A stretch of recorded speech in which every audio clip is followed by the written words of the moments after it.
trading to get our bodies because they didn't like us. They did that because we agreed to do the work. And as we agreed to do the work, they kept getting us and trading for us and kidnapping us to do it.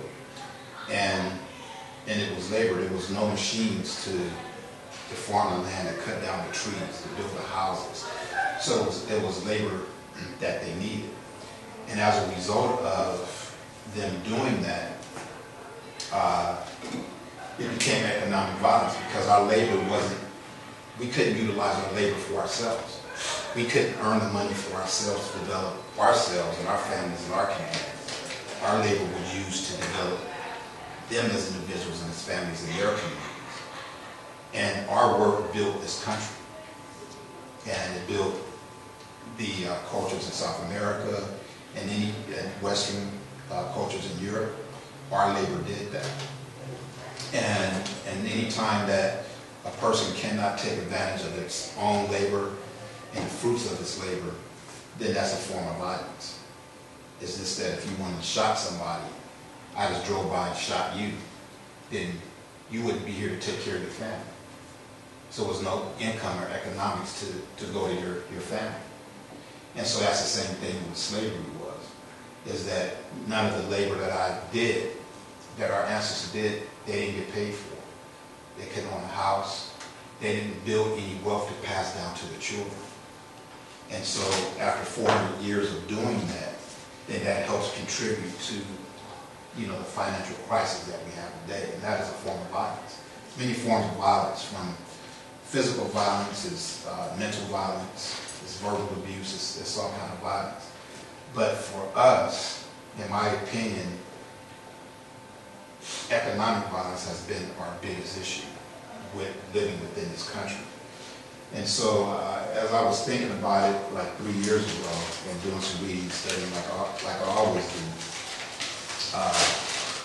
I said that it'd be good to talk about the economics of slavery, the economic violence of slavery, and the economic violence that still persists. Because our relative relationship with Europeans hasn't changed in 500 years. Even though that we may now live in certain areas that we couldn't live in before, it's, as we've come up, they've come up, and they even got wealthier. So our position is no different. It's the same identical relationship that we have with this word modern twist. And so we're still suffering, some economic violence. And I have a little bit of demographic information towards the end of the presentation to show.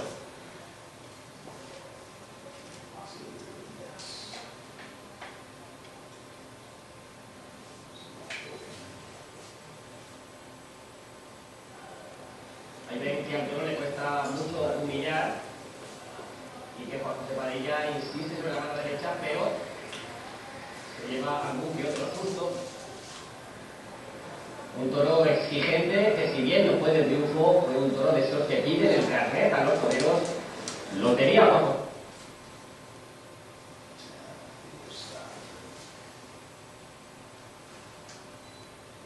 Okay, well, the point of me showing this video, we see the legend at the top. We can view the bull as African Americans. We can view the cape as economics. Then we view the bullfighter as white supremacy or capitalism. Now we're fighting to go and be working and trying to get money and start businesses and everything else. But the white supremacist, the bullfighter who has the cape, he keeps moving the cape around.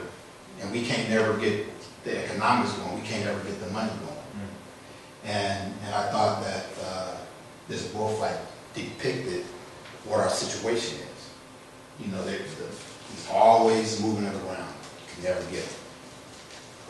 And then what he's trying to do, with anyone who hasn't ever saw a bullfight, he's entertaining the crowd with his proudness of getting the bull to move around and dance around and chase him around. And at the end, the bullfighter takes out some daggers or swords and he kills the bull.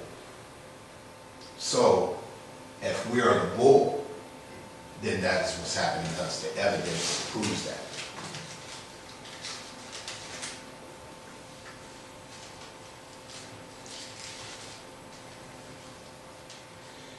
So some of the things that we're going to cover tonight in the presentation, we have the capitalism of slavery, which is what is an economy, what is perception of economy, who built the modern economy, supply chain of economy, psychology of economy, and defense of economy. And then the present day, capitalism in the present day, which is the same thing, but we'll get into, psychology of fear, underdevelopment, and then solutions. So economy is the total sum of product and service transactions of value between two agents in a region, be it individuals, organizations, or states. An economy consists of the economic system comprising the production, transaction, or trade, and consumption of limited goods and services between two agents. The agents can be individuals, business, organizations, or governments. Transactions only occur when both parties agree to the value or price of the transacted good in exchange of an agreed upon currency. So that has operated since the beginning of time. If you have 2 oranges and I got 5 apples, you feel that's fair, we trade that. But it's just been a modern thing, say maybe in the last 1,000 years or so, that people have had a currency for us. Well, I'll take that back. It's been about 2,500 years that there's been coins and other things exchanged. Now in Europe, in the First Reich, because you hear about these Reichs, like we know about Germany, and Germany is known as the Third Reich. But what about the Second Reich and the First Reich? And the First Reich is the rise, or the apex. So Greece was the first Reich. It was the first time that a European country dominated its hemisphere, because Africa dominated it all the way up until that point. Second, Rome was the Second Reich, because it rose up and it came after Greece, and it dominated the hemisphere. And then Adolf Hitler, he called it the Third Reich, because it was going to be the third European nation to dominate its hemisphere. And he was really going after the world. So in Europe, they traded wood. And that is the reason, one of the big reasons why they had to start venturing out to come over to this hemisphere, because they used to trade wood as currency. Okay? And now people, they'll call it binary economics. That's another presentation. But as a result of that, and them not being sophisticated, they cut down all their trees. For the winters, it was cold, to build homes, and they used the wood as currency. And if you don't have other plant life growing in the soil to fertilize or put nutrients in it, food won't grow. And that was one of the reasons why, not the whole reason why they had potato famine and other famines in Europe, because they knew nothing about doing husbandry of the land to help them, replenish the minerals and everything, so they can constantly grow food. And that was one of the reasons that they needed to come over to this hemisphere. Now, you have a perception of economy. You have all these bills, they're all the same size, they all printed with the same amount of ink, they all come from the same place. And because of, they say that if I use $1, then you get this amount. And if I give you another one that has one number with 2 zeros behind it, you can get more stuff. But it's the same money. It's the same paper, it's the same ink, it's the same everything. The reason why that we see that, because that perception has been inculcated and drilled in our minds. Okay? This is only an exchange of goods. How can a piece of paper show the value of this building. Because this paper that's depicted here, it can't house you, it can't clothe you, and it can't feed you. In this building here, you can take a shower because it has restrooms, you got a kitchen, you can cook, you can keep the sun and the weather and rain off of you. So the paper doesn't really give you a value that a building can give you, or what a car can give you, or what land can give you. It is just a perception. And that's all money is, it's a perception. So whatever people can tell you what the perception is, and they beat you over the head with it, you'll accept it. And that's the other thing about inflation. Inflation is about you working harder and getting less. Because every time there's inflation going up, you're transferring your labor in goods and service to somebody else. And since they have this currency, and they've convinced everybody that, you know, this piece of paper is more than this piece of paper or that piece of paper, the game that they play, then they can go and get more stuff. So that's a perception of economy. So who built the modern economy? The Moors invaded Spain and expanded their conquests through North Europe into the areas of Francia, which is now Germany. Charles Martel, a military leader and de facto ruler of Francia, started the resistance of the Moorish invasion of Francia. The resistance lasted for 700 years and ended with driving the Moors from the Iberian Peninsula in 1492 by the Spaniards. So this is a representation of, you know, the Moors and their Moorish flag. And then this gentleman down here is Charles Martel that I mentioned. So as the people and the culture of Spain had been at war for 7 centuries with the Moors, once the Moors and Muslims, because it's interchangeable, you know, who they are and what they identify with, were expelled from Granada in 1492, the Spaniards' militaristic heritage had no obvious outlet. So they were warriors and fighters, you know, and that's almost just like a dog. A dog barks, that's what a dog does, you know. Police, they beat people and kill people, that's what they do. So that's what these people were. They were fighting machines. And so they needed an outlet. So the rest of Europe was Christian, and the Catholic Spain had a weak economy after centuries of warfare. Without some economic boosts, the Spanish would never would never be able to compete with other European Christian powers. The Spanish turned to exploration of the Americas for conquest. So Spain started to sail to the Americas in search of products to jumpstart its economy. The king and queen of Spain financed the first several voyages, but with limited resources, the Roman Catholic Church came aboard as a partner investor. Gold and silver was found in abundance. Also, the Portuguese learned that the climate in South America was suitable to grow sugar and other agricultural items. With the financial investment of the aristocrats in Spain and the Catholic Church, business operations were established for mining and agricultural businesses.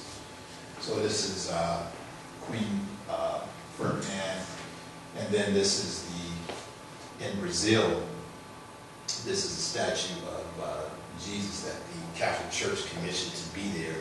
It's high on the hill and it's overlooking the Catholic Church investment, which was the land and the people who were working on there. Now, as a side note, out of all the Africans taken and kidnapped from the continent of Africa, the vast majority of them went to Brazil. Only less than 400,000 came to what's now known as the United States. And so Brazil, currently the Africans that live there, their culture has more connection to the indigenous African history and culture of 600-700 back years ago than African culture today. They practice more of the indigenous religions, the food, the dances, the cultures, the hierarchy in families and everything, even more so than we find in any place in Africa. So Spain started to sell to the Americas in search of products to jumpstart its economy. The Spaniards using knowledge gained from the Moors to successfully navigate the oceans. The Spaniards, in addition to other Europeans, learned of the natural sea currents that would take them from Europe to Africa and from Africa to the Americas and back to Europe. They would just take the natural current and sell out so much, come down here, the natural current would take them to West Africa. Once they loaded all their, unloaded some supplies for trading and loaded their captives, then they would get on these natural currents and they would go to Brazil and then up to, the Caribbean. And then sail back through this major natural current that goes all the way back to Europe. So the supply chain of economy. The supply chain is a system of organization, people, activities, information, and resources involved in the moving of a product or service from supplier to customer. Each supply has its own supply chain, which ultimately grows an economy. For the transatlantic capitalistic economy to prosper, supporting supplies were needed. New businesses, industries, and professions were created to support and build a new economy. So it may be a little bit small, but for this new economy, because they, was human beings, it wasn't looked at as this being, we was humans, we were looked at as a hammer or a nail. So they needed human labor, they needed shipbuilders, they needed sailors to actually sail the ships, they need sail makers to actually make the sails, to put on the boats, to be able to sail here. They have accountants to keep a track of, just like today, how much you're spending to acquire a product, how many profits you're making. They need clothing. They need supply containers because they have to bring food with them on these voyages, and on and on and on. Other things that they needed to be able to start this economy. So the consumer products of the European economy consist of the following. And these are the things that came from South America and the Caribbean. So sugar, rum, molasses, tobacco, cotton, gold, rice, indigo, which is used for dye cloth. They needed guns to protect themselves and also more likely to force people to do what they wanted to do. They needed copper and silver. So, and all these things they couldn't get in Europe. And I read it and I'll talk about a little bit of this. To support the European economy, a caste system was implemented. So caste system in Spanish, the name that they used was incorporadas. And caste system is a social structure in which classes are determined by heredity. The Spanish caste system had 16 combinations of social classifications determined by heredity. The caste system ensured the Spanish economy would sustain itself. The lower classifications were required to pay higher tribute, taxes, and tithes to the ruling class and to the Catholic Church. So, the Catholic Church, churches, period, from 500 years ago and beyond, especially in Europe, the churches it handled everything from government affairs to civil affairs, economic affairs, to marriages, anything you can think of, everything happened at the church. So I was surprised when I was doing this research that these paintings, which is in the museum in Madrid, that this was a pay scale.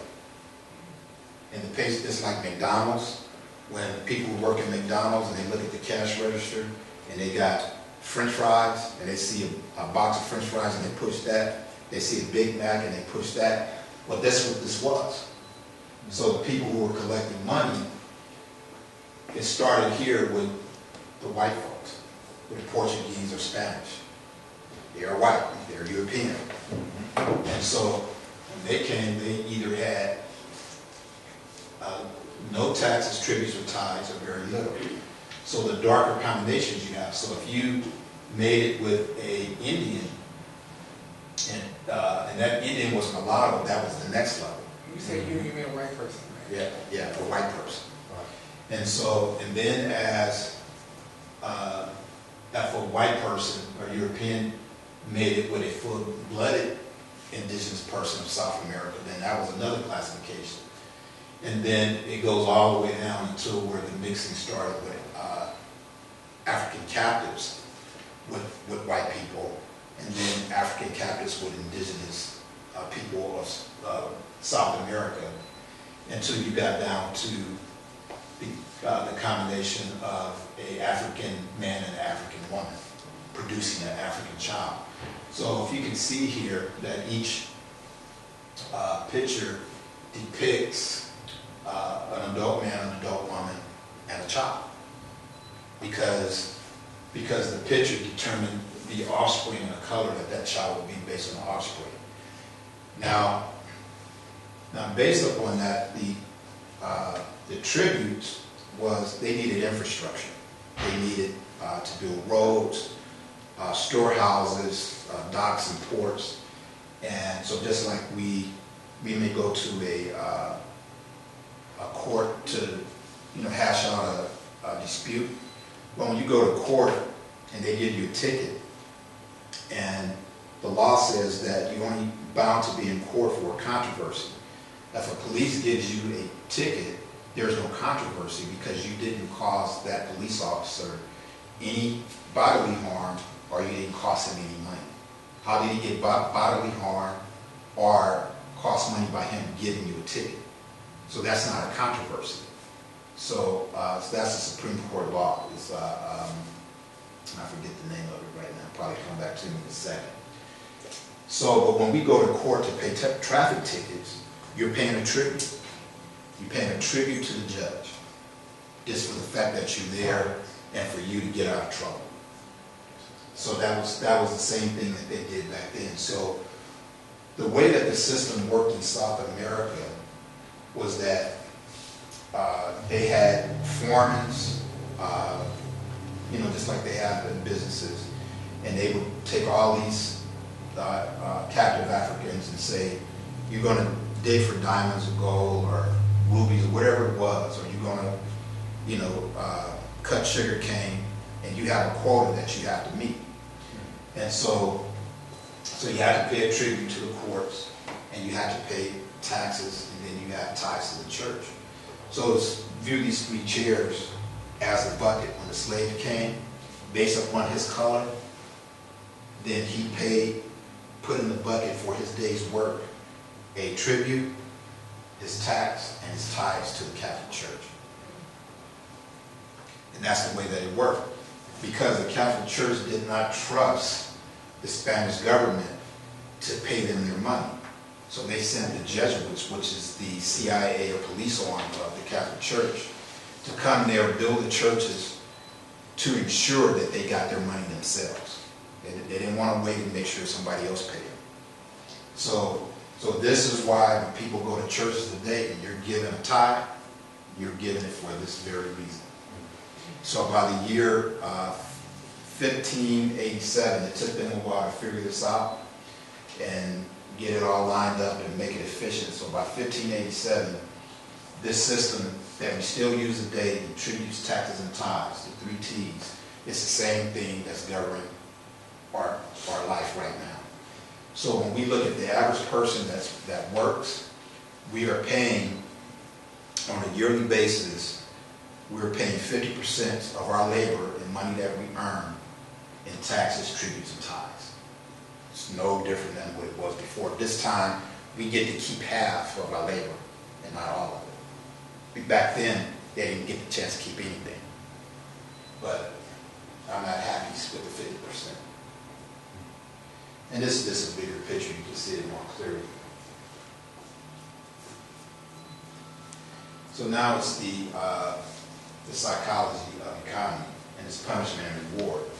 And we all know what slavery was and what it did. I mean, if you didn't work, you got beaten. If you ran away, a foot got cut off. If you didn't pick enough, maybe a hand got cut off. And that was the punishment to keep working. Also, there's reward to keep working. you get a day off. Sometimes they got a bar of soap to take a bath, you know, before their work. So that system has been expanded. So if we go to work every day and we show up on time, we'll get a check. And at the end of the week, every 2 weeks or once a month. And but then if we don't come to work on time and we 5 minutes late, well, the punishment comes.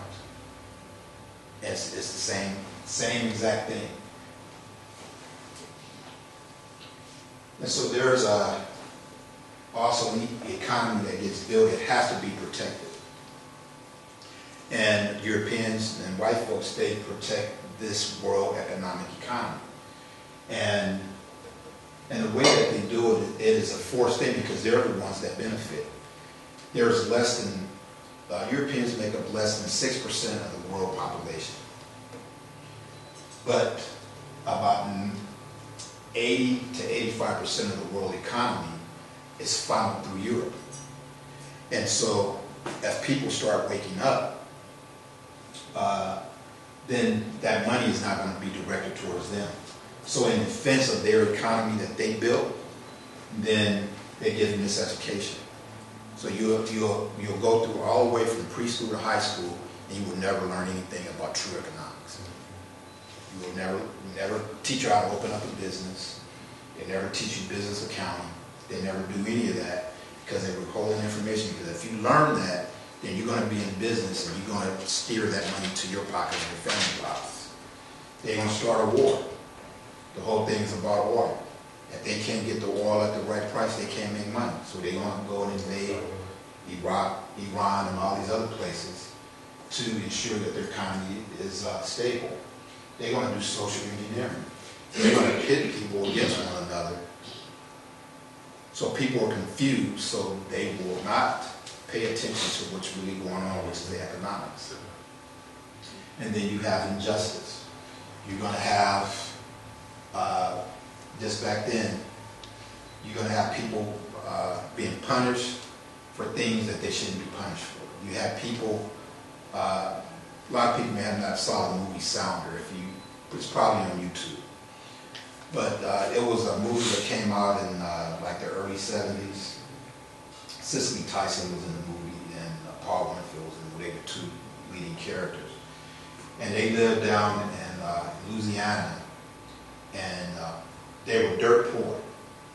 And Paul Winfield, the father, his family, he had little kids, they were hungry. So he broke in the store, or I think somebody was born and they had some meat hanging up, curing. And he took a piece of ham off to go feed his family. But they had the hound dogs and they put the scent on him and found back, and he went to jail just because he was feeding his family. He was a sharecropper, and the way that he was always having to pay more than he made. And he didn't have, after he paid them back, he didn't have any money left. And so the only way to feed his family was to steal. So they put him in jail. That's an injustice. So economy, in defense of the economy, they have to have injustice because they couldn't get their money for that piece of ham. And that, you can use that same analogy for a lot of different things. And there's mind control. You have people, I used to work for Frito-Lay a long, long time ago. And I used to have to deliver potato chips in Watts. And I grew up in Watts. And so, but before, I was just doing it while God was on vacation. And so everybody was saying, man, that's a dangerous place to be at over in Watts. You know, you don't want to go delivering nothing over there and you're collecting money from people. So they was telling me, they gave me like 2 days education of how to sell potato chips over in Watts. So they said you always got to have some extra potato chips when people come in your truck. You got to give them some chips or some cookies or whatever so they won't rob you, right? And you have to stick to the schedule because on a certain day, they know your delivery time. So the guy, he's going to come out in the street and he's going to wave at you. He's going to have on a white apron. And if you see a guy doing that, when you're driving down the street at 12 o'clock, stop because he needs some chips, right? And they had all these different things that you have to do just to sell the chips, right? So So I go into a store and, you know, and I'm trying to like do my thing and hurry up and get out of there. When I came out the store and I looked up, they had 2 billboard signs. And they were facing like, one's facing here to my right, the other one to the left. One of the signs there was an advertisement for Mercedes-Benz, and the other one was for a Rolex watch. So how can people that live in a community that are receiving typically government aid or have a minimum wage paying job, how are they ever going to be able to afford a Rolex? How are they ever going to be able to afford a Mercedes-Benz? But it's the mind control in the hopes that they see this, they will try to work for it. They will try to lift themselves, whatever, if they got to steal, sell drugs, whatever it is, they're going to see that and that's going to be their motivation, good or bad, to give their money or their labor back to these people. And the other thing is fear of the economy. What if you don't pay your taxes? And what happens? They'll tell you they got commercials on the radio all day long. If you haven't paid your taxes in 5 years, call so-and-so and so. We can, because they can seize your house and your cars and all your bank accounts and everything. So how many people don't pay their taxes? Because people are afraid of that. But the thing is, it's illegal to pay income tax. But they don't tell you that. That's part of the miseducation. And they do that because when you pay taxes and then other businesses come and they sell goods to the government that they don't need, sell you a toilet that go in a government building for $1,000 and this thing is only worth $50. So that's a part of the fear and psychology, miseducation, and injustice of the economy.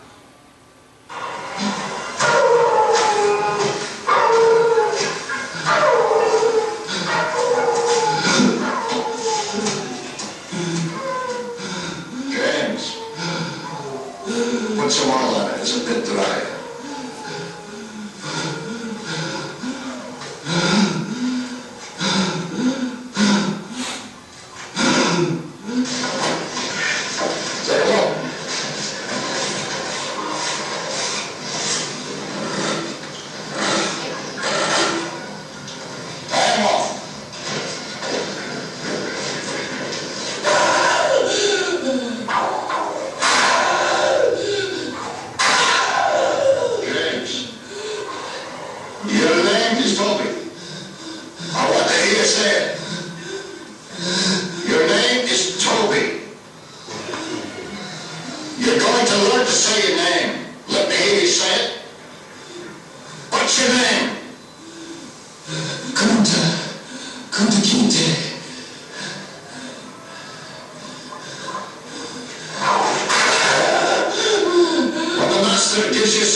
Toby. William. It's Toby. Hi. That's your nigga. Cut him down.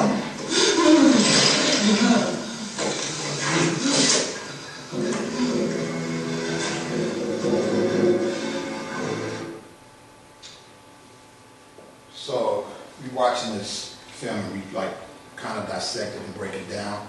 There's only one white person in this. Now, for the people that saw this is Roots. We watched Mandingo last week, which, in my opinion, I think is like the best depiction of what slavery was like during that era. But Roots was pretty accurate as well, and it was pretty true to form what the history was. But you didn't see guns held on the people in the background. It wasn't chained. And you saw one white person there because they were able to get them to work based on fear. Based upon all these people seeing what happened to LeVar Burby, who played Kunta Kinte in here. And it worked so well that other people started using it. So I have another short clip, so I apologize for the visuals in it, but I feel it's needed to make the point.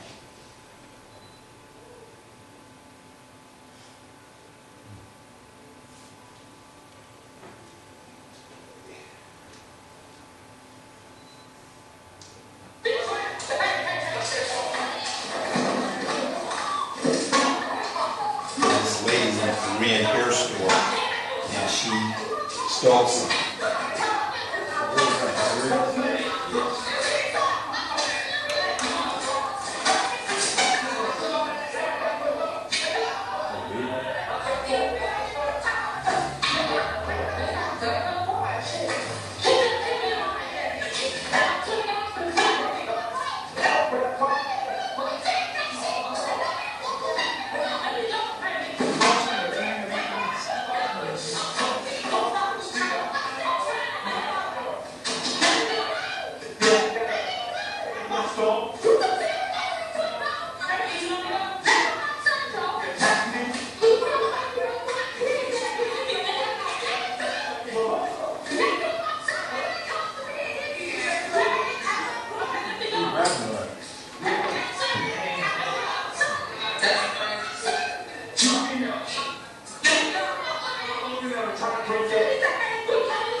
Okay.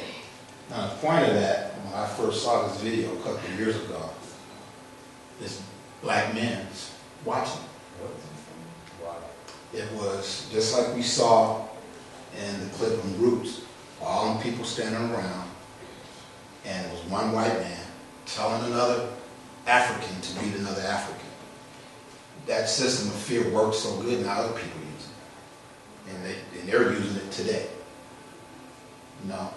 And you had these males, I can't call them men, I can't call them brothers, but there's nowhere in the world that I could see, I don't care what a sister did, there's nowhere in the world that I could see that and not do it.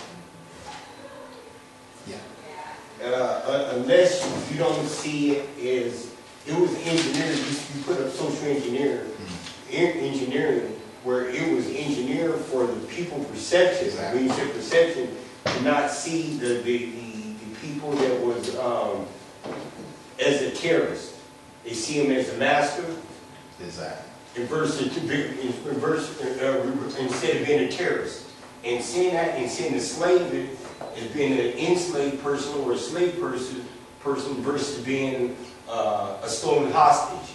And then we ourselves even call it, oh, these are enslaved, these are slave people, when in fact they're hostages, stolen hostages. But doing that, you give them power to the, to the act that is being a hostage, or being a terrorist or beyond.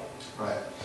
You know, because the thing here is that there is no Koreans that live in any black or African neighborhood I know of, but they have a store there.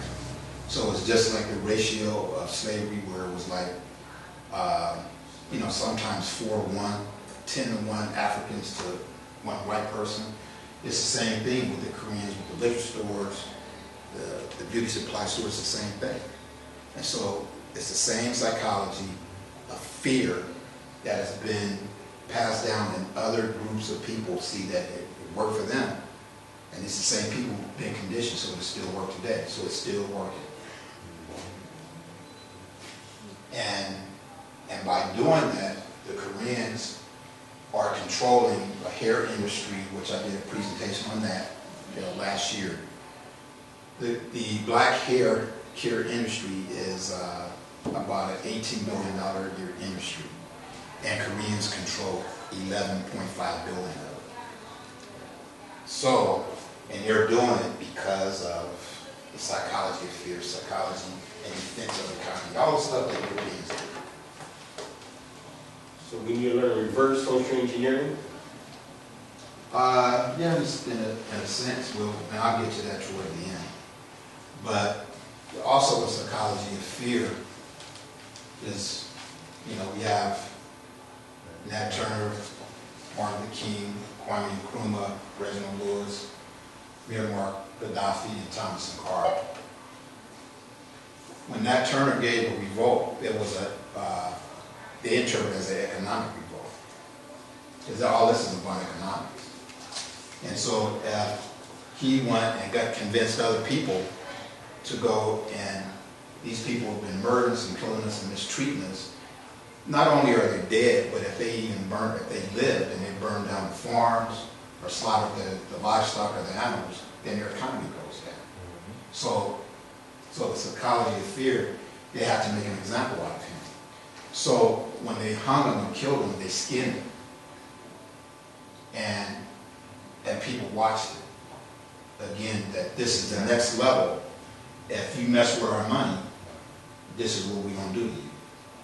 Martin Luther King, he didn't get killed until you start talking about money. Basically the same thing with Kwame Nkrumah. When he started talking about that he wanted reparations, from the UK, Great Britain, about the colonialism that took place in Ghana, then they kicked him out of office. So Reginald Lewis, which a lot of people probably never heard this man, he's my hero. He owned a lot of different businesses. He was owned a lot of businesses. If it means anything, but he was probably the first billionaire, male billionaire in this country. Beatrice Foods? Yeah, Beatrice Foods. And what he did, Beatrice Foods was a European company, and they owned Hunt's, food products and some other things. And he bought a division, it was a French-owned company. But he was a lawyer, and he worked on Wall Street for a lot of years, and he started his own financial company. And so he wanted to buy Beatrice Foods, but he knew from the racism and white supremacy, they wasn't going to sell it to him. So what he did, he hired a white staff, told them what to do, sent them over to France and negotiate the deal. And so when they agreed to negotiate, when they started negotiating, he told them, like, well, we're going to put an intent clause. If anybody breaks this deal that we come to an agreement on, they're going to have to pay $300 million, for anybody who bags out the deal. So he knew he wasn't going to bag out, right? So on a side note, if anybody heard of Michael Milken, there used to be the Michael Milken Reading Center on 54th and Crenshaw. Well, Michael Milken was a white guy, helped Reginald Lewis raise the money to buy Beatrice Foods. Okay? And I'll get to that in a second. So when Reginald Lewis, when the deal got done, they got ready to sign. He went to France to sign, and he got introduced as the chairman of his company. The French said, well, who are you? Well, I'm the chairman of this company. Well, you're not the person we've been dealing with. He said, no, but I own it. And they said, well, we don't want to sell it to you. Deal is off. You're not selling it to the black people. So he said, fine, give me my $300 million since you backing out the deal. So they didn't want to lose that kind of money, so they went ahead with the deal. Now, he ended up dying of brain cancer, just like Johnny Cochran died of brain cancer. And Prince is mysteriously dead. Michael Jackson, Sam Cooke. And these are just people in the public eye. So many other people who are famous and rich people who died these very mysterious deaths. And they picked with this guy. He had, even though that he had all this money, he, in my opinion, other people may not agree with me, in my opinion, he was a true African because he had the largest African history art collection and artifacts than anyone else. And when he, in his will, he had his wife donated to the Baltimore Public Library. And so P. Diddy and other people, they put some money together and they added some stuff to it. He had 2 daughters, and you know, they were decidedly African women. And he would go out and ask other successful black men, I want to keep my daughters grounded because they got this money, and I can live in these other neighborhoods, but I choose not to because I'm not working hard to be staying in a 1-bedroom house with crime and all this stuff. So he worked but he made sure that his daughters were grounded and they knew who they were. That's why he curated and acquired all this African artifact and had it in his house. So when he went on a trip to check on his business in France, a house that he had recently built with the state-of-the-art fire suppression, sprinklers, and everything else, he didn't even make it to the airport and they burned his house down. So they were just picking with this guy because he was building an economy. Now the thing was, the reason why I believe he got killed, he had signed the papers and they were just doing their due diligence to make sure that everything was in order. He was pretty much had sealed the deal to buy Paramount Studios. So that was going to give African and African Americans control over what movies and their images. You didn't have to worry about somebody else greenlighting the movie. He was going to be the owner, so he could say, make this movie. And all those reasons why he's dead. Because he was building an economy.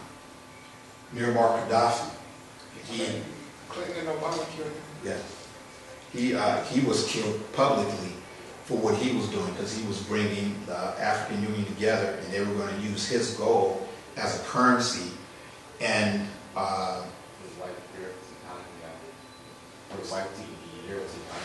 yeah, would have wiped it out because Libya had with the second most gold, physical gold, than any other nation. And China had the first, and this country had the second. So that's why they publicly killed him and humiliated him, because he was helping Africans. And then Thomas Sankara, who was the president of Burkina Faso in Africa, and it used to be a territory or a colony of France. And he basically told Francois Mitterrand in a meeting in public that we're not going to allow you to come in and treat our people like this, and we're going to stop giving you our money. And then he ended up dead. So, so he was one of the few leaders who stood up to Europeans and who was a leader of an African country. So the underdevelopment, there was another strategy in defense of the economy, was the underdevelopment. So for capitalism to exist, Africans can't allow it to be Africans. Society can't work for us. So if we're really African and we know our history and we live our culture and do our traditions and practice our spirituality, it stops capitalism and European economic development. It stops it. So we cannot be, they can't allow us to be African. That's why they have to turn us into something else. So the things, look at all the things they turn us into. They turn us into Christians, Crips, Blood, Moors, Hebrew Israelites, everything but African. So I was even telling my wife the other day, they even, got people defending because they want to be called little people instead of midgets. But nobody don't want to be African. But that is the solution. And so Dr. Amos Wilson, and I think he said it best, and he's my hero, and I think personally, just my personal opinion, everybody has theirs. But personally, I think that Dr. Amos Wilson had the most sober, realistic plan to move African people from our present condition to a position of power. And he's another one that died under some very mysterious circumstances. But his quote is that schools exist to make you dumb, the healthcare system exists to make you sick, the justice system exists to criminalize you, banks exist to keep you poor, and churches exist to send you straight to hell. And so when we look at, these are all the pillars of culture and community and society that everyone else used to build them up and make them strong. But none of it works for us. Because when we go to school, we don't get a proper education. Thus, we don't know how to solve African problems. Our problems are not the same problems that white folks have. So we're not being educated for that. We go to, how many people we know to go to the doctor for a simple procedure and they don't never wake up. It's like I'm in jury duty right now. And they're trying to get this guy 4 times life in jail and he didn't do nothing. So he ain't never been in no trouble. We just happened to be in the wrong place at the wrong time. And so now they're trying to criminalize him. The more that we put our money in the banks, the less money we have. We can't ever get loans. We can't ever do anything to build our communities up. And then the churches are not telling us the 4 things above. And so in a metaphorical sense, we went to hell mentally and we went to hell spiritually, because it's just like the zombie movies they have, you walking dead. So you're basically going straight to hell. So, but it is a plan. It's not a coincidence that these doesn't work, but it works for Europeans. They get a proper education. Their life expectancy increases. You don't see them in the courts. I wouldn't say proper education, because they're being penalized too. Yeah, but they're getting But invested. the lies serve their interest. That's not proper education. But the lies serve their education. I know, but that's not proper education. For them it is. For them, it is. For them it is. For them, it's proper education. It serves to uphold them. It serves their needs. I get it. In the bank, I used to work in the banking industry for a lot of years. So we didn't have any clients that looked like us. All their clients, they were Europeans. And I would sit in these meetings every Tuesday, and so-and-so company gave us, $38 billion, and we made them 20% interest on their money in 3 months. And you would hear these details every week. But African-American owned businesses, they couldn't afford to invest with the company that I work for, because they had a minimum. You have to have a minimum of $10 million to invest money with the company that I work for. And they were good. They had returns averaging 25% a year. And I made a lot of money because since I worked there, that I could put my money in there with their money and invest it. But when they saw that what I was doing, I was bringing in other African people and giving them jobs and all that stuff, because I had a position there, I was no longer there. Thus, I could no longer have my money with them. So, And then the banking collapse in 2008. yeah. Which mostly affected the African community. So, as you were saying, brother, how do you combat underdevelopment? So, we got to do overdevelopment. So we got to educate ourselves in a hyper way, and like we all heard it, you got to be, 10 times better than a European. And we always heard it, and it's still true today. We have to overdevelop ourselves. Whatever it is that we into, we got to know it backwards and forwards, up and down, left to right. Because that's the only way that we're going to have enough knowledge, strength, and perseverance to be able to get the release. You said better, so that means even if we by any means necessary, even if it's corrupt. Depending on what it is, yes. Better can be negative, positive, give or take. Whatever the goal is, whatever we have to do, The objective. we have to meet the objective. All right. And so the biggest thing, the biggest power besides second to the black family is the power of self-definition.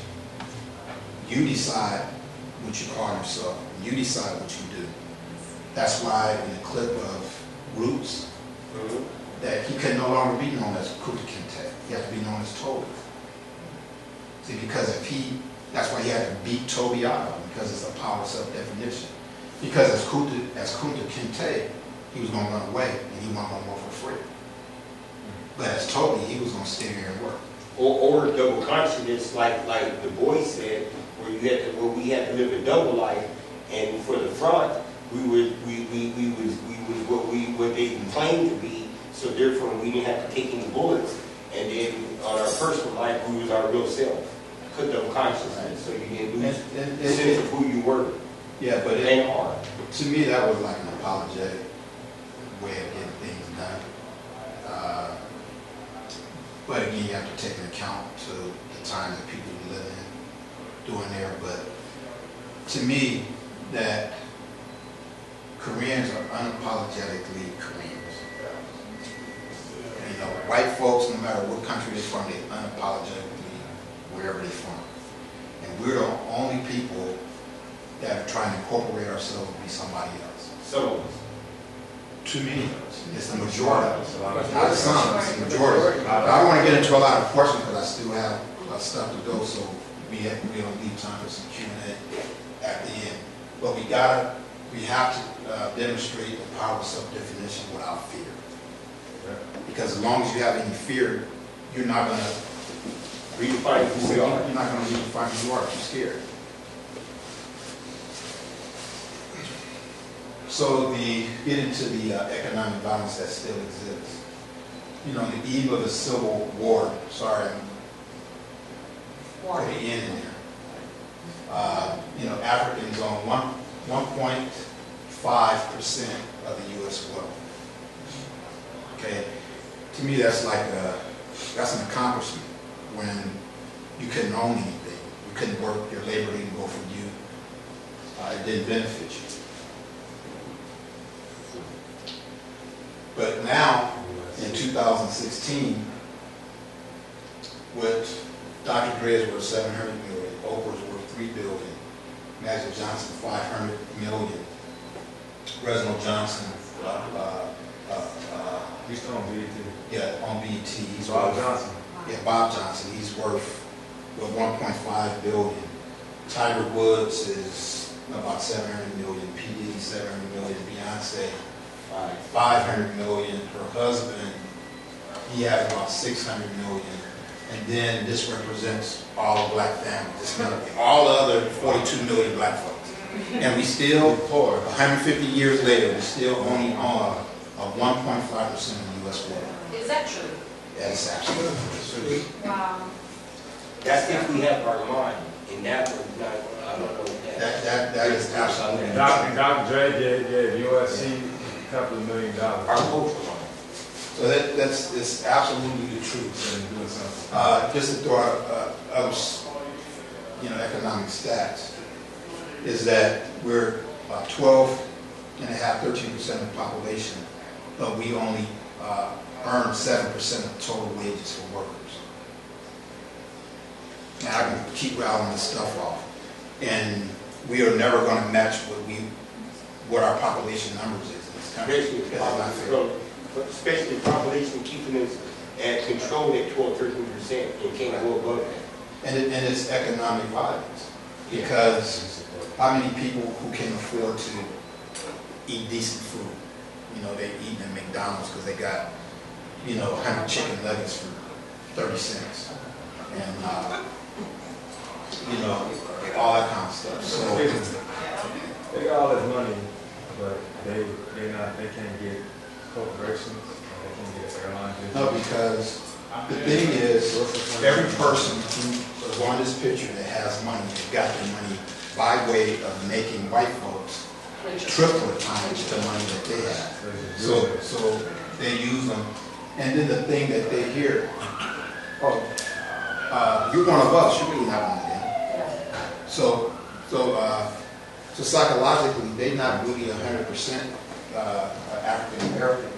And as Kevin right here, we just said with what Dr. Dre did with all the money he had, instead of giving the money to HBCU, he ended up giving money to USC, who has what the fifth biggest endowment of any college in the country. And the financial company that's work for it recently managed their leftover money. And they had, what was it, like $150 million, which is their pennies that they had. So they had billions and billions of dollars invested. So the thing is, you know, the economics that still exists. And so we look at, you know, there's going to be $5 billion invested in the Merck Park, you know, over the next like 10 years. And none of that money, we're going to get some jobs out of it, but we're probably only going to get maybe about 8% of the total jobs, construction jobs, administration jobs, from this 5% development. And they're just going to be, you know, jobs that, in today's dollars, there'll probably be, you know, jobs making about anywhere from $20 to $30 an hour.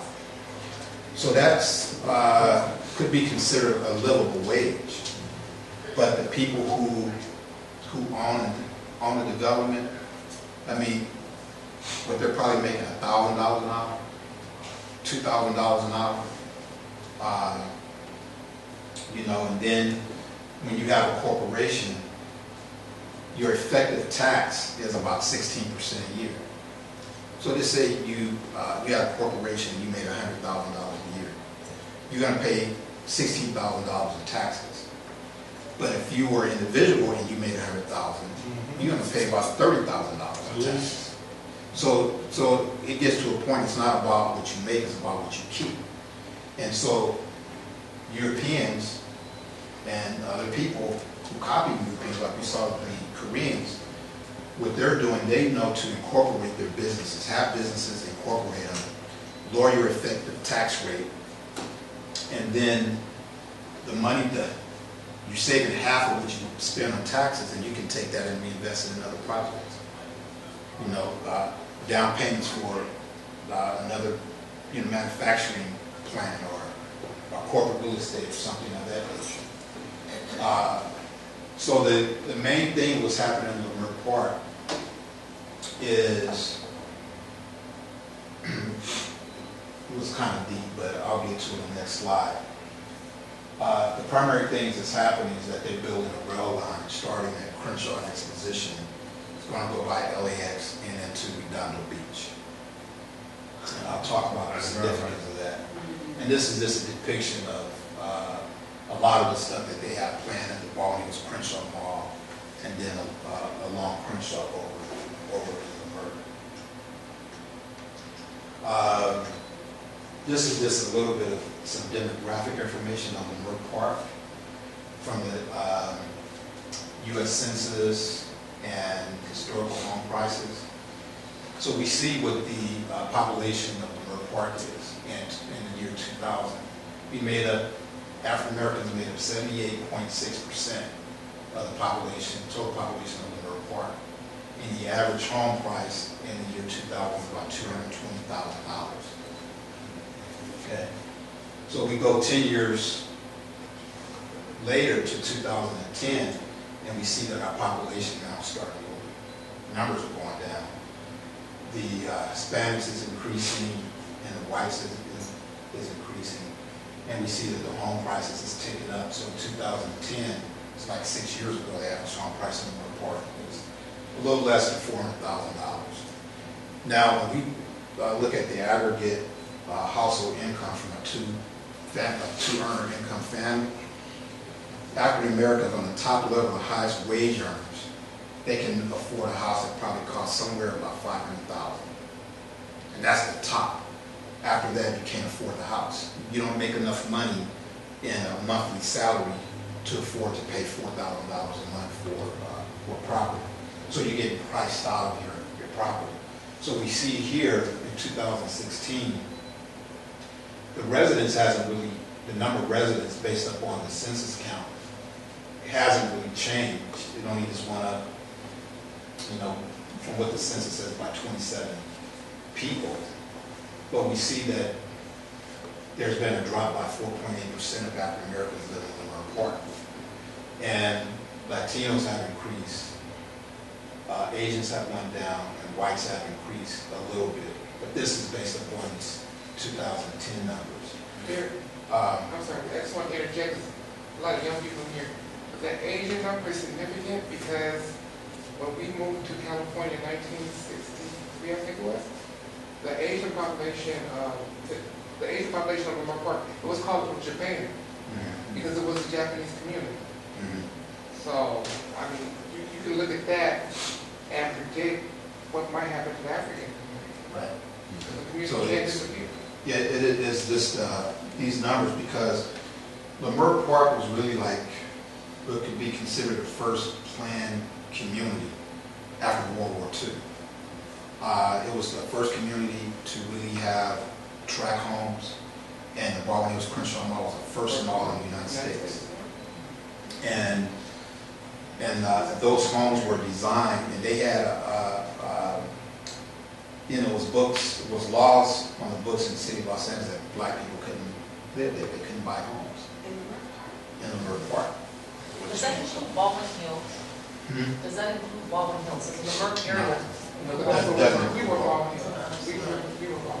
We just on the flats. The flats. Okay, the flats.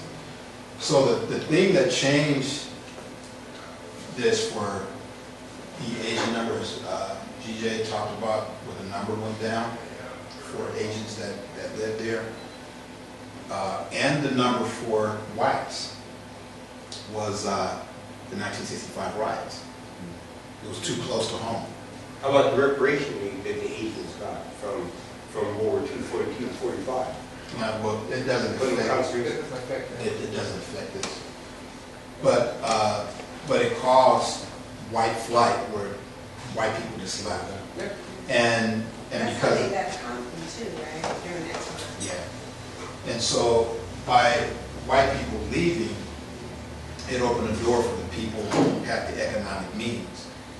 Asian communities are more intact, more educated historically, and more financially solvent, so they were able to afford to buy the houses and buy the commercial real estate in Leimert Park. Now, because that number went down, 2000, this was the number, the commercial real estate in Leimert Park on Deadman and Crenshaw, the majority of it is owned by Asians. Now, this is where it gets into the economic violence that still exists because of all the reasons in defense of the economy. We don't understand the first pillar of business. You have to own commercial real estate.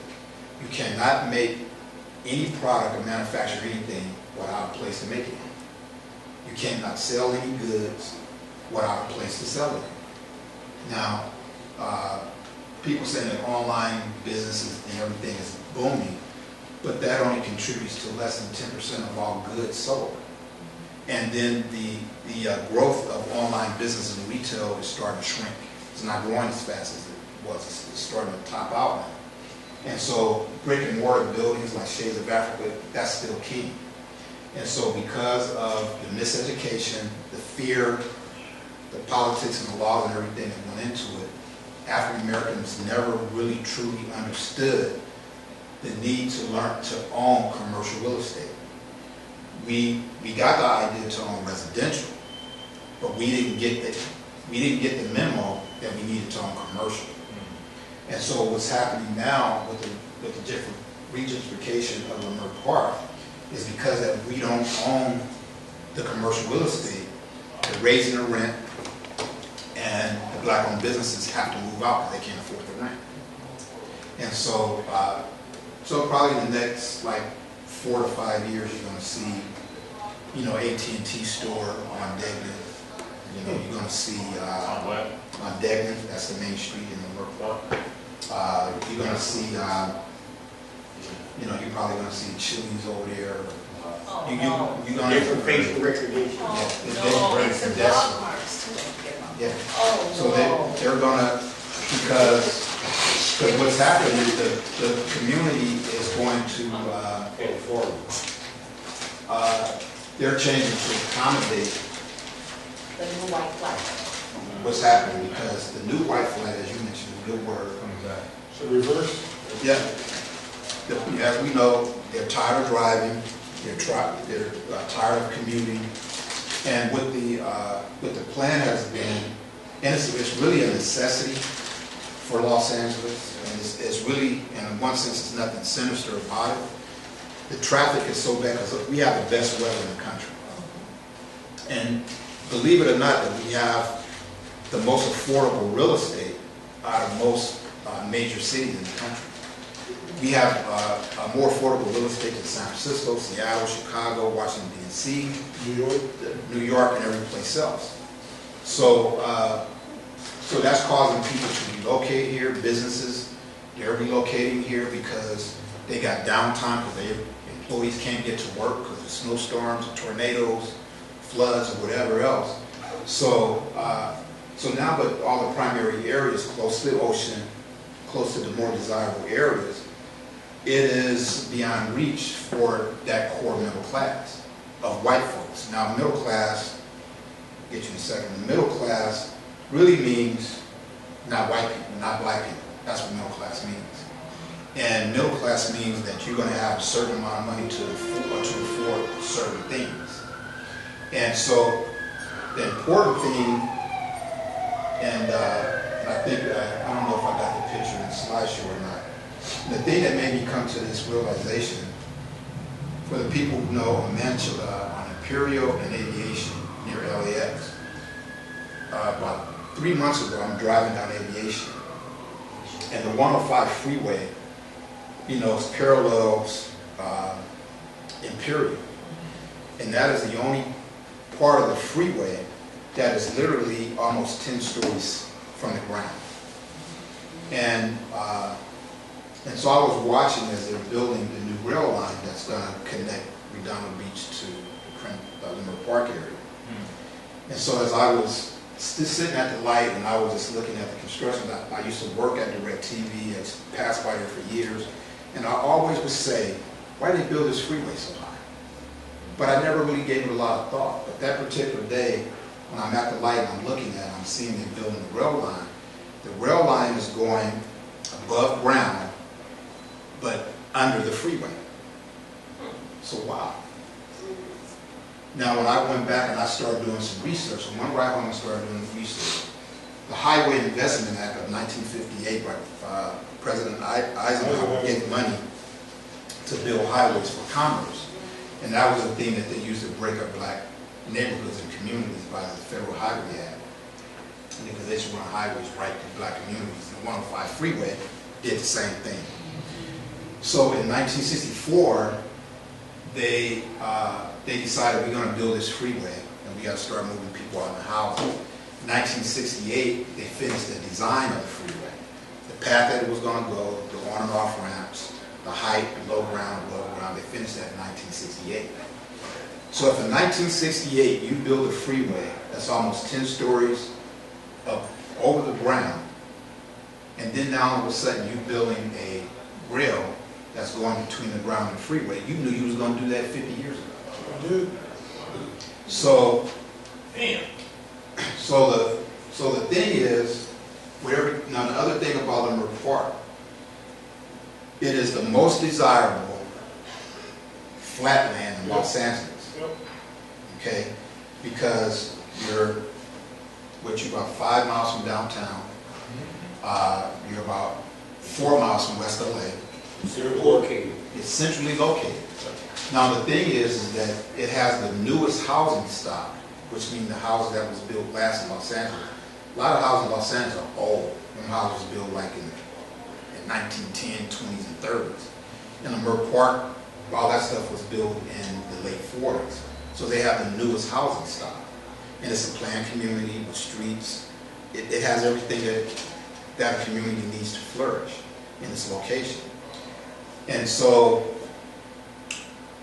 through the Civil Rights Act, President Lyndon Johnson given African Americans the right to live wherever they wanted to live. The white folks that lived there said that, okay, we're going to move, but we're going to make sure that this community, that it stays intact for its infrastructure, for its housing stock. We're not going to let it just get run down. Because one day, in 50 years from now, we're going to have grandkids.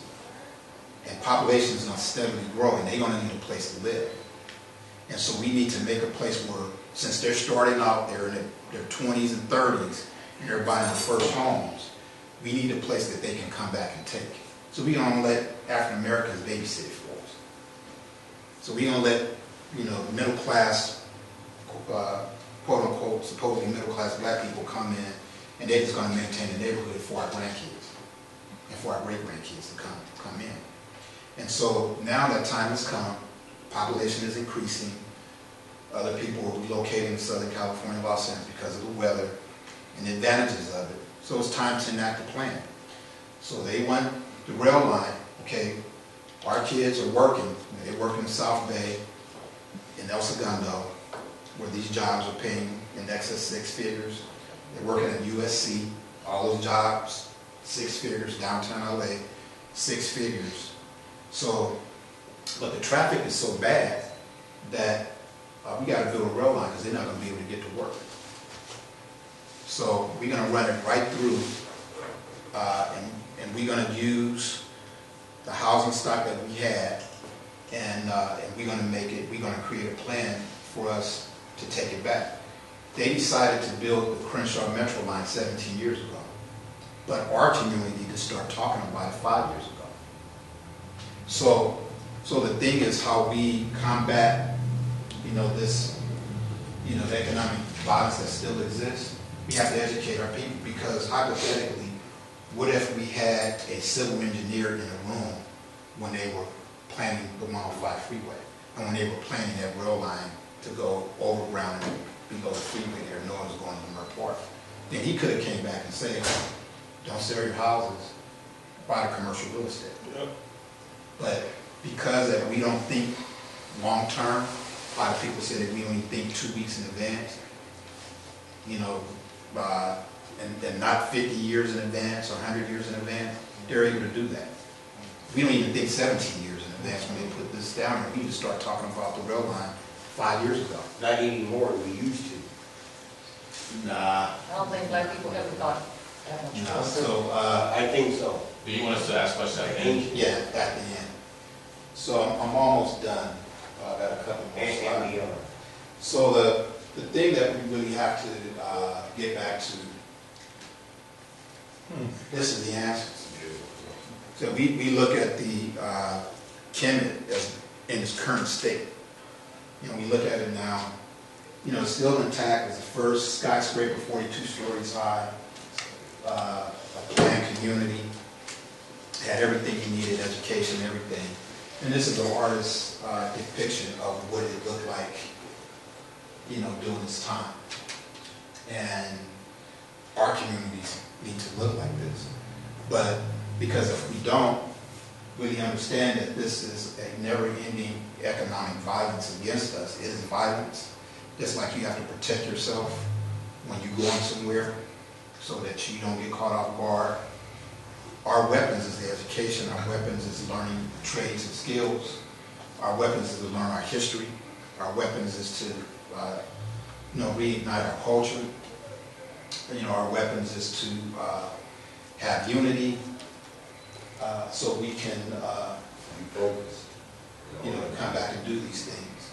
And so, some of the things I just mentioned, And I think probably really, and I put them in the order where I feel that is most important. And I think the most important thing is intent. Because for you to do anything, you have to have an intent. If you don't have an intent to build your community, you're not going to build it. If you don't have an intent to be educated, you're not going to get educated. Everything requires an intent to be able to achieve it. And once you have the intent, then you can take the necessary steps to go ahead and build it. The next important thing after intent is families. That's why the Europeans for 500 years and what they're doing right now is to cause dysfunction and confusion among families. Families are the most powerful thing on this planet, no matter what species you are. I don't care if you live in the ocean, if you're an ant and living underground, and how ants do.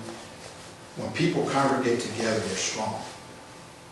And what Europeans did, they made sure that our families were disrupted. They sold us off into, broke up our families in slavery, like we saw in the film Mandingo for the people here last week. And the other thing that they're doing now is, and I'm going to make a statement because I don't want to talk about it, and we'll talk about that next week if people want to talk about it in the roundtable. But they cause dysfunction in black families. But now, since the technology, the world's a more global economy, they don't need our labor anymore. And so now what do we do? Because we have a surplus equipment that's antiquated, that we didn't educate. It's no use to us. And if we keep allowing them to reproducing themselves, we're just going to keep having antiquated equipment taking up space. So what they've done now is create a social engineering to stop black families from even being created. And so if you have people who are attracted to the same gender, the same sex, you're not going to produce any children. And this like the mass incarceration, the miseducation, that is also a tool. It is also a tool to plan our total eradication. The U.S. Census Department, their projections by the year 2050, they say that African Americans will only make up 6 to 6.5%, at top 7% of the American population. Now, how are they achieving this? Population control. Right, it's population control. So if you're in jail and you're male and you go to jail at 18 and you get 10 years or 15 years and you stay in there, your baby producing years, you're not going to can't make no kids while you're in jail. The whole thing with AIDS, we've done a lot of presentations, and it's probably time to do another one about HIV and AIDS. Robert Gallo, who won the Nobel Peace Prize for discovering the HIV and AIDS virus, he is now saying, documented, you can go on YouTube and watch, no, it's House of Cards, that says that HIV and AIDS doesn't exist. But now, through the social engineering and fear, then people are afraid to have unprotected sex. And if you're having protected sex, meaning wearing a condom, how many kids are being born? So they're not. So mass incarceration, fear of AIDS, the rise of same gender laws, the vaccinations, giving kids autism, who it shows that those kids, when they go into adulthood, them not being treated, the chance of them having a life partner and mate is very slim, so they're not going to have families. So you have all these different major aggressions that's coming at us. And we have to understand these things because it's all an attack on the black family. Now, all the other things here is the things that we need. We need the politics, ethics, integrity, critical thinking. We need to own commercial real estate. we have to own business, we have to education to solve African issues. We're educated to solve white problems. Isn't that supposed to be ethics? Yeah, Supposed so I'm ethics? sorry, I made a mistake. But we gotta be educated to solve African problems. That's okay, Gary. Yeah. Please don't take away from the presentation. We have to be organized, and we have to have culture, and with all that, it has to be in a circle to have unity. And if we do all those things, I think that we can do this.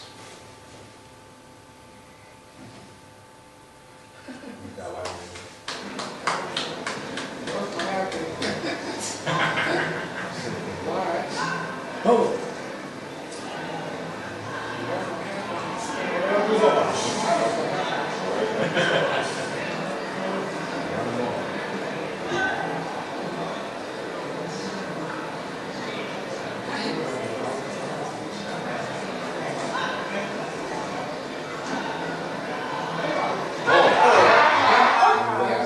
So we got to take our eye off the okie doke, and we got to go after white supremacy.